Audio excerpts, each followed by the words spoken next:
Meus queridos amigos, mais uma vez aqui, trazendo um assunto bastante importante. E desta feita, eu acredito que seja bem importante, devido ao pouco que sabemos a respeito de algo que nos pertence, que carregamos conosco a nossa vida inteira e que é a nossa mente. O que é a mente humana? Esse enigma, essa coisa que nós conhecemos tão pouco. A mente humana. Existe uma crença no nosso meio que a mente humana ela seja algo difícil de se controlar. Eu não desminto isso, eu acredito que a mente humana é um campo totalmente desconhecido. É como o próprio universo. A cada momento, a cada segundo, estamos descobrindo novas coisas, novas funções. Mas o homem, durante toda a sua existência, ele nunca foi capaz de compreender, ele nunca foi capaz de entender a própria mente. Ele não conseguiu formular nenhum pensamento a respeito dos trabalhos da sua própria mente. A nossa mente ela foi condicionada, desde que nós somos crianças, a agir segundo o programa que nela é colocado. E esse programa ele é colocado através de quê? Dos nossos pais, da nossa cultura, da escola, dos colegas, daquilo que nós ouvimos, ou seja, através dos 5 sentidos. E a partir daí nós trabalhamos em cima de contextos de bom, de mal, de bem, de mal, de certo, de errado, de céu, de inferno, de Deus e o diabo, de direita e esquerda na política, de alto, baixo, ou seja, estamos sempre trabalhando e interpretando o mundo através dessa dualidade. Entretanto, existe uma coisa que atrapalha muitíssimo isso. É a questão da civilização. Por quê? Porque a civilização ela provoca alguns males sobre nós.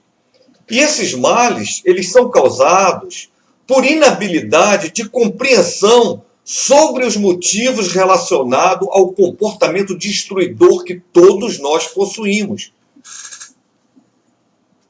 Por outro lado, nós também temos, ao longo desse tempo todo, a influência da religião. Essa perpetuação das diversas religiões pelo mundo é a prova de que nós, a humanidade, nós buscamos influenciar o comportamento social em busca de um caminho supostamente certo.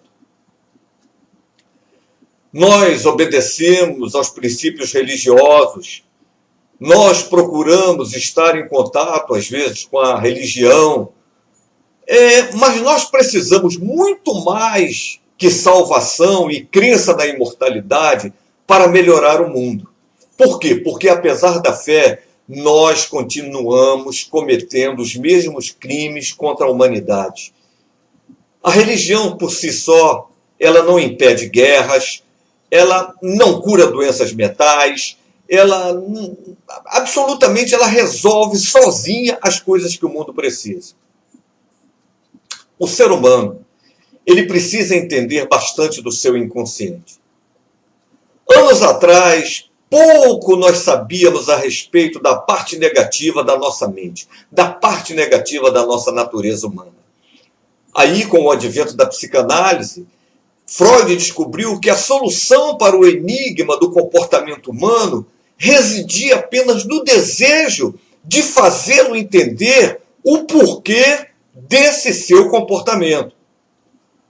Nós sabemos que um comportamento anormal é um distúrbio da mente, é um vazio, é uma falta. Tanto que a própria religião hoje, ela está aceitando a psicanálise e busca a psicanálise como um auxílio, né, para poder resolver o problema das pessoas.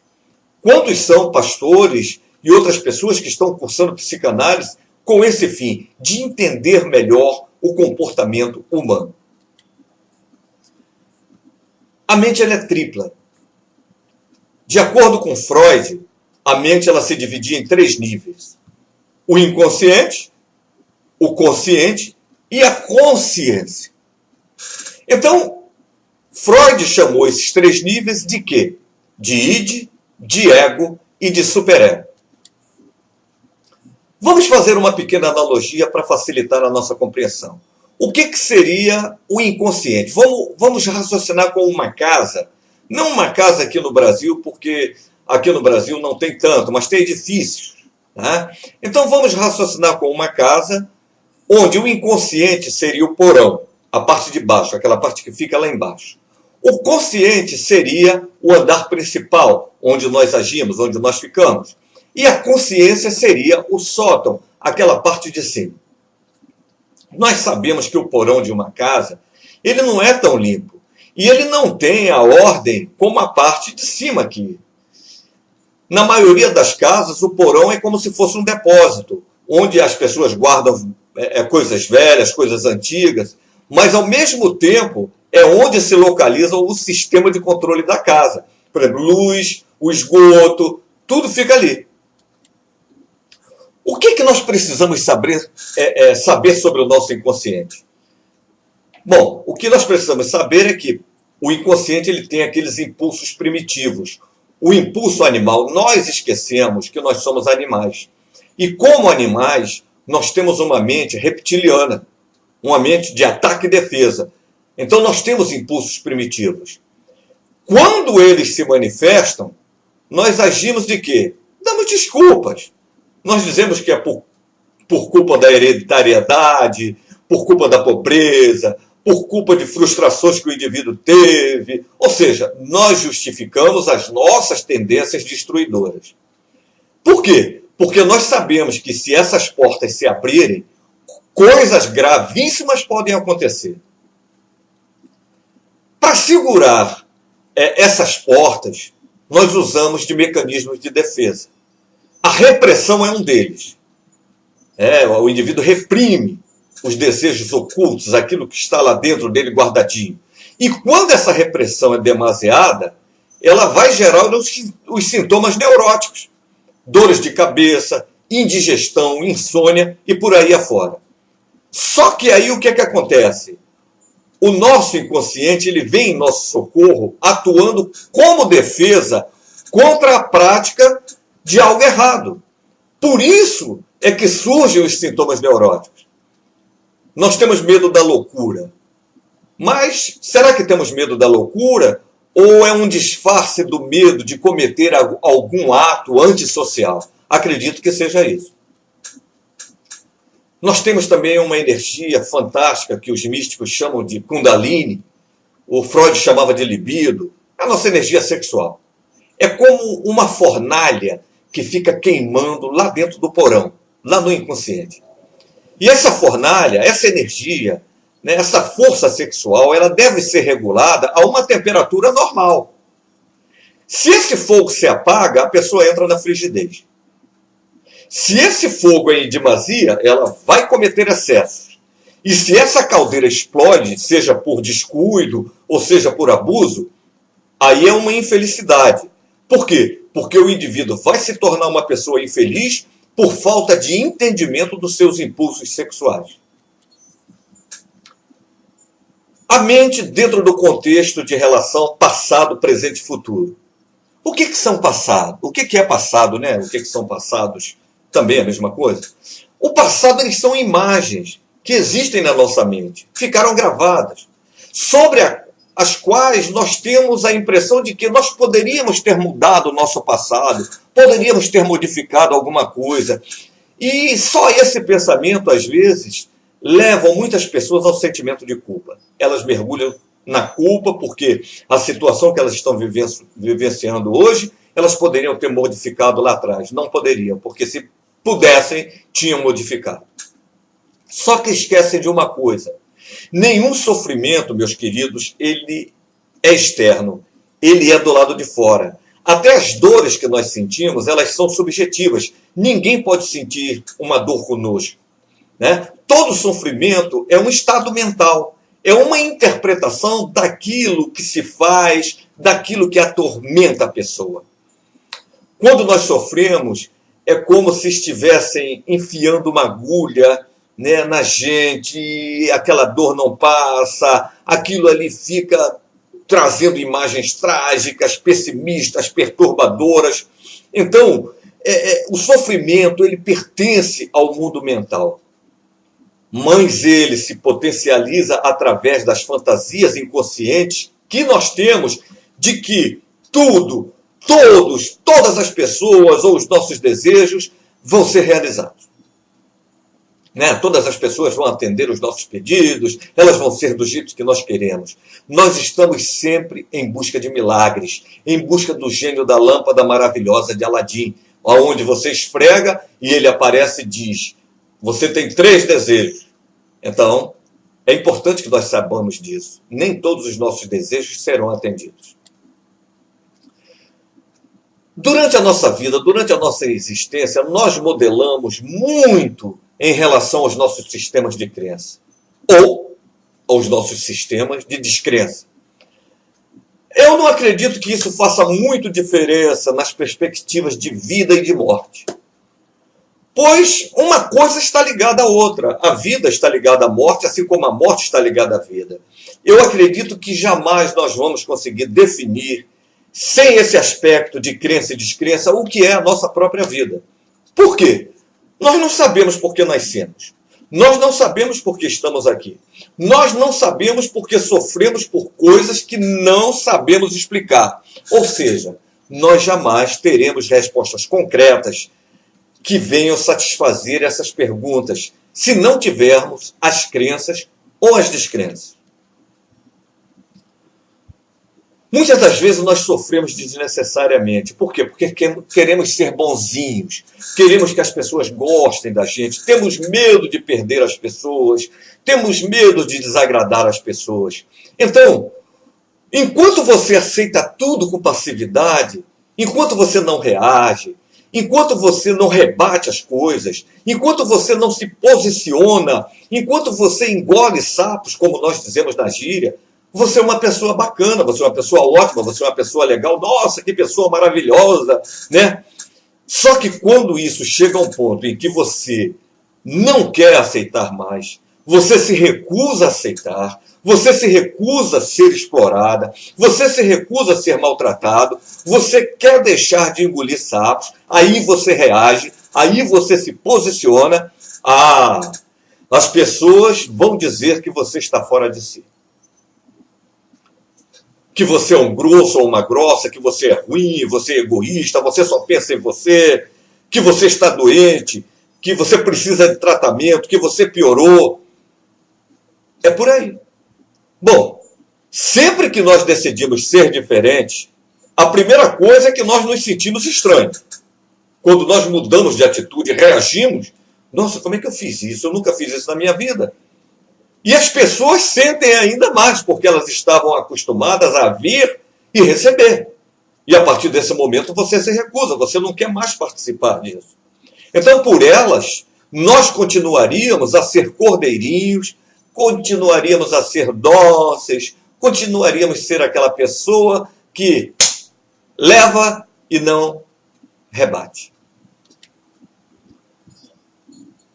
A partir daí, nós temos uma resposta para as possíveis causas dos transtornos psíquicos, dos transtornos de comportamento. Falta de segurança. Talvez desde a infância, a pessoa sempre sentiu essa falta de segurança. Falta de carinho. Desde criança, também a pessoa nunca teve carinho. Nunca soube o que é ser acariciada. A falta de amor, né? De se sentir amada, de se sentir querida. A falta de apoio nos momentos difíceis, ao invés de reclamações, ao invés de críticas destrutivas, a falta de apoio. A falta de motivação, aonde a pessoa poderia ter a companhia de alguém, seja de pai, de mãe, de irmãos, de parentes, ali motivando: olha, vai em frente, você vai vencer, você consegue, você é uma pessoa inteligente, vai, isso aqui não deu certo, mas daqui a pouco. Ou seja, essa motivação, essa falta. A falta de suporte nos momentos também de necessidade, de ficar doente, de ficar perturbado, de estar em conflito. Ou seja, eu tenho para mim que grande parte dos transtornos psíquicos, a pessoa ela carrega consigo uma insatisfação tão grande, tamanha, que quando ela lembra disso, dá desespero. Então ela muda de humor, ela fica depressiva, ela fica triste, ela fica arrasada. Quando ela sublima isso, porque as coisas sempre se alternam, ela entra numa euforia de uma única vez. Então ela vai lá em cima e ela volta. Isso me lembra muito a pessoa com transtorno bipolar, que ela desce e ela sobe numa velocidade fantástica. Mas para mim, queridos, tudo isso está relacionado à falta, ao vazio que nós carregamos dentro de nós. Porque todos nós temos um vazio, tem um lugar da nossa mente, um lugar do nosso coração que parece que não é preenchido absolutamente por nada. Ou seja, sempre existe a falta de alguma coisa que nós não sabemos o que é. E aí, nós temos que pensar o seguinte: diante das situações difíceis e dolorosas da nossa vida, nós temos que ter alguma ação, alguma atitude. Então, o primeiro passo é começar a aceitar os acontecimentos do jeito que eles são.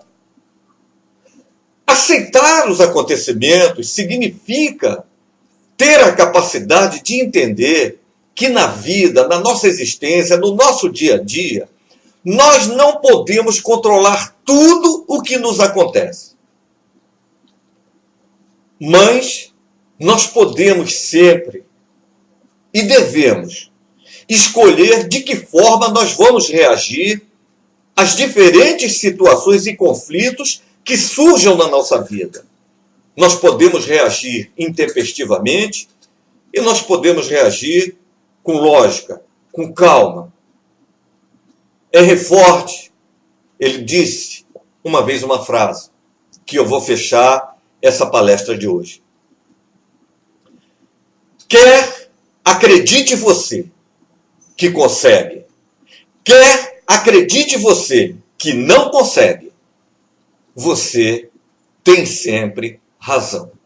Então, acredite que é possível conseguir. Uma mentira repetida muitas vezes, ela se torna verdade. Então, mesmo que você não acredite no que você está falando, repita, fale, diga, que em pouco tempo você vai treinar a sua mente para positividade. Se não vai resolver, piorar também não vai. Vai deixar você, pelo menos, numa posição neutra. Muito obrigado, mais uma vez, e sejam felizes.